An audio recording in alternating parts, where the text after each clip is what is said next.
My name's Chris Kalabukas, and once again, we're coming at you live from deep, deep, deep in the heart of Silicon Valley, California.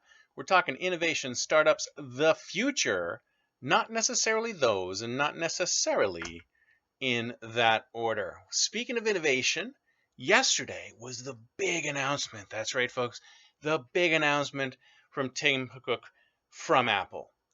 Arguably the most innovative company in the history of the world. And what do we get from the most innovative company from the history of the world? Let's see. Let's go through the little rundown of the products that were announced at yesterday's announcement. What do we got? iPad Pro. What's the iPad Pro? A bigger iPad. That's right, folks. That's innovative. I don't know about you, but if you look at the real definition of invention and innovation, just making something larger and smaller isn't really going to make a difference, is it? I mean, look about it. This is the same thing I said about the Apple Watch. Okay, here's an iPhone, right? This is an iPhone. If you look at the Apple Watch, even from a design perspective, the Apple Watch is just a smaller version of this. The iPad is just a bigger version of this. And the iPad Pro is an even bigger version of this. I don't know about you folks, but making something larger and smaller doesn't really make it all that innovative. Sure, they've added more processing power and they have this touch interface is a little bit better and there's more resolution and you've got that pressure sensitive thing, so it makes it more like a real digitizer pad. That's all great. But is it innovative? Sure, if you bundle it all together and give it to the masses. But I don't think it's necessarily that innovative. And the funny thing is that if you look at what they ended up with showing, they showed the iPad Pro, which is a larger iPad, and then they showed it on this little kickstand with a flap which turns into a keyboard. And I looked at it and I thought to myself, wait a second. Where have I seen something like that before? I mean, imagine the iPad Pro with a little kickstand and a keyboard right in front of it. Where have I seen something like that before? Maybe a little more colorful. Where have I seen something like that before? Oh, yeah, Microsoft Surface. Come on, people. It's exactly the same as the Surface. And you might say, okay, well, if you stop there, then you could say, well, it's just an iPad with a keyboard cover. No big deal. We've seen keyboard covers before. Not that innovative, right? I mean, all sorts of companies have come out with keyboard covers for the iPad. It's not that big a deal. Now Apple's just basically eating up that market. That's fine. But what else they come out with? Something extremely innovative that we've never seen before. And let me ask you something, folks. You probably remember this more than I do.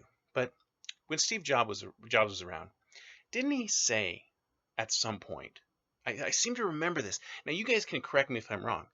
I seem to remember that he said, and I can't quote because I don't remember exactly what he said, that the iPad will never, ever have a stylus.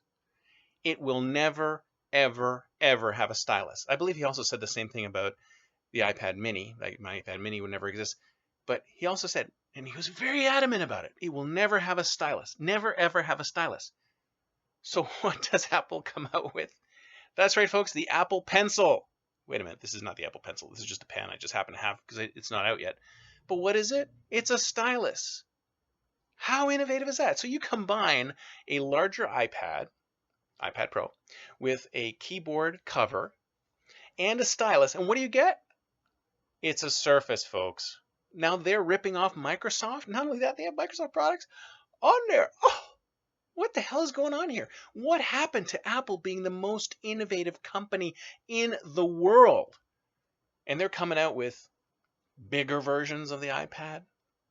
What else did they come out with? Oh yeah, Apple TV. The new version of the Apple TV. It's so amazing. It's so cutting edge. I've never heard of this before. I don't know if you guys have heard of this before.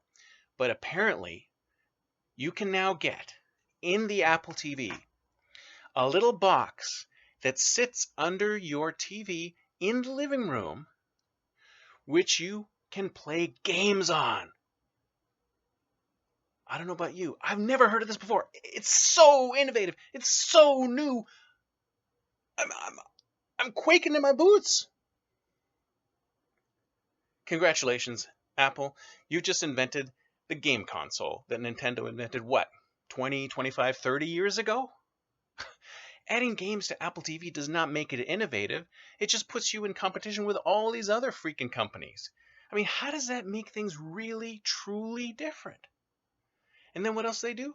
add a little more functionality to one of these guys, right? Make it a little thinner, make it a faster processor, change the touchpad controls. What is it? Force touch or whatever they're calling it. So making it even more sensitive. Great. That's all excellent, incremental, slight improvement stuff. But then again, if you think about it, that's where Apple is nowadays. They've done their big ass innovating. Their big ass innovating happened back when they invented the iPad. I mean the iPod and the iPhone. That's when the big ass innovating ended. Because if you think about it, the iPad is a bigger iPhone. The Apple Watch is a smaller iPhone. The iPad Pro is a bigger iPad. I mean, all these things have marginally more software, marginally more interesting features to them. The Apple Watch is, of course, more of a notification engine because the thing is very tiny. But from a design perspective, from a software perspective, from all of these things, they haven't really done anything super innovative. But that's the way they work. They started off with a big innovation, setting themselves up as a hugely innovative company at the time. But now everything else that they've done has been a small improvement on top of that, and a small improvement on top of that, and a small improvement on top of that. And I'm not saying the strategy is not working. It's great. They're a multi-billion-dollar company. But the thing is, it's not innovative. But that's what people like. People like the small improvements because people don't like change. People enjoy environments that they've been in and they're familiar with. And changing to something brand new, innovative, out of the box is unfamiliar. So if you ask me, we should just change the moniker of Apple as not the most innovative company in the world, but the best company at providing small improvements to their products. I got to come up with a snappier name than that. But I wouldn't call them the most innovative company in the room. And as a matter of fact, if you ask me, innovation has left the building at Apple. Of course, pretty soon it'll be a saucer. Maybe innovation has left the saucer. That's it for me for today. See you next time. And until then, don't forget to think future.